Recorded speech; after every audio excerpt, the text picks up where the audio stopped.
तो जैसा हम लोग हुंडी की बात कर रहे थे, तो ये एक प्रॉमिस होता है. It is promise made for the payment and it is an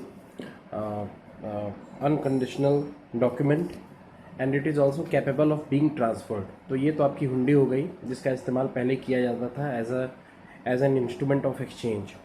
दूसरा आपका जो इस्तेमाल जो किया जाता था वो था चिट्टी.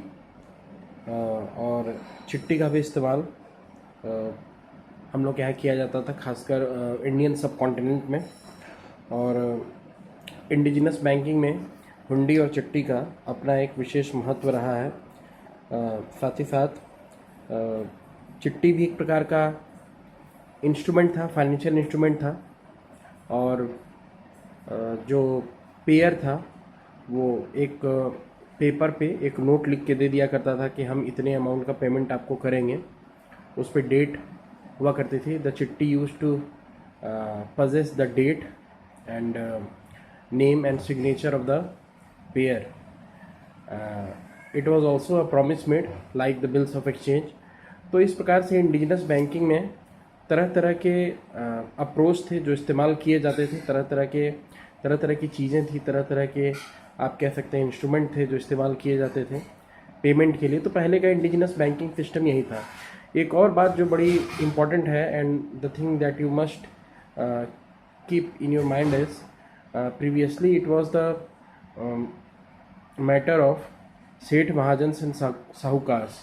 ये लोग क्या काम करते थे? ये लोग लोन प्रोवाइड करते थे, ये लोग क्रेडिट प्रोवाइड करते थे, ख़ास तौर पे विलेजर्स को, फार्मर्स को, जो एग्रीकल्चर से संबंधित जो लोग जो हुआ करते थे, लेबरर्स जो लोग हुआ करते थे. And basically they used to charge a very high rate of interest. तो सिस्टमेटिक बैंकिंग आ जाने के बाद से, सेंट्रलाइज और एक स्ट्रीमलाइन बैंकिंग सिस्टम आ जाने के बाद से इन लोगों का जो कारोबार था वो काफ़ी कम हो गया. और समय की ज़रूरतों के हिसाब से इंडियन ट्रेड एंड इंडस्ट्री ने अपने आप को बदला. इंडियन ट्रेड, इंडियन बिजनेस ने अपने आप को बदला, ज़्यादा कम्प्रिहेंसिव हुआ, ज़्यादा स्ट्रीमलाइन हुआ, बेहतर तरीके से सेंट्रलाइज हुआ. तो ये सारी चीज़ें समय के हिसाब से हुई. अब अगर बात करें हम लोग तो ट्रेडिंग कम्युनिटीज़ की, अगर हम लोग बात करें तो एक बार शॉर्ट में हम लोग ट्रेडिंग कम्युनिटीज़ भी देख लेते हैं. ट्रेडिंग कम्युनिटीज़ में बेसिकली मुल्तानी मर्चेंट्स हुआ करते थे, पंजाबीज़ हुआ करते थे. ये हमारी ट्रेडिंग कम्युनिटीज़ हुआ करती थी. वेस्टर्न इंडिया में महाजन्स की हम लोग बात करते हैं, महाजन्स हुआ करते थे. और प्रोफेशनल क्लासेस भी हुआ करते थे. प्रोफेशनल क्लास की अगर हम लोग बात करें तो प्रोफेशनल क्लासेस में कौन कौन लोग थे? वो हकीम थे. आज के समय में जैसे डॉक्टर्स होते हैं, पहले के समय में हकीम और वैद्य थे. वैद्य जिनको कि फिजिशियन कहते हैं, डॉक्टर्स, जस्ट लाइक डॉक्टर्स. फिर वकील थे जिन्हें हम लोग लॉयर्स कहते हैं. पंडित और मुल्ला जो टीचर की भूमिका निभाते थे. और ये सारी चीज़ें it has been mention in NCERT book. I am not telling anything apart from NCERT. Each and everything has been mention, has been given in NCERT book in a highlighted manner of course. और उसके बाद painters, musicians, calligraphers, ये सारे लोग उस समय professionals के रूप में हुआ करते थे. तो ये तो हमारी ट्रेडिंग कम्युनिटीज़ थी. अब हम लोग बात करेंगे मेजर ट्रेड सेंटर्स की. तो उस समय मेजर ट्रेड सेंटर्स भी हुआ करते थे हमारे. और आपको भी बेसिकली पता है, 10th क्लास की हिस्ट्री में भी आप लोगों ने कुछ पढ़ा होगा इसके बारे में. पाटलिपुत्रा था.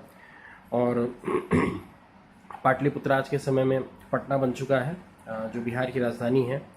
और ये एक तरह से कमर्शियल टाउन था. और बेसिकली ये स्टोन्स को एक्सपोर्ट करने का एक मेजर ट्रेड सेंटर था. पेशावर की बात करें, पेशावर इस समय पाकिस्तान में है, you must be aware of it. और पेशावर एक लिंक प्रोवाइड करता था चाइना और रोम से.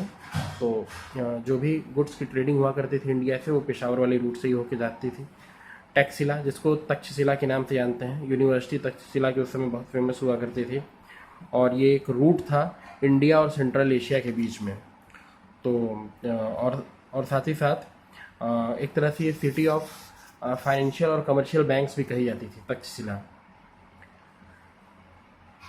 इसके बाद बात करते हैं हम लोग दूसरी कैपिटल की, दूसरी ट्रेड कैपिटल की, इंद्रप्रस्थ.